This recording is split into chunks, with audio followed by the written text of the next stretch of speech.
How to remove someone from Telegram group. If you have been using the Telegram application and wondering on how to remove someone from your group, don't worry. In this video, I will show you how to do it. So let's get started. First of all, open the Telegram application. Just like this.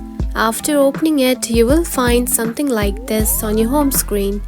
Now to remove someone from your Telegram group, simply find the group just like this. After that, here you can find the group name at the top. Select it, just right here. Select it. Then here you can find your edit option right here at the top. Tap on it. Then scroll down and then here you can find members right here. Tap on it. Then here you can find the members of the group right here.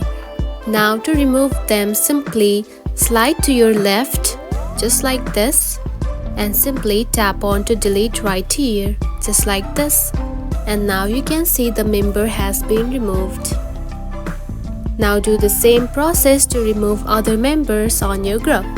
And that's it. This is how you can remove someone from Telegram group. If you found this video helpful, don't forget to like and subscribe for more tips. Thanks for watching.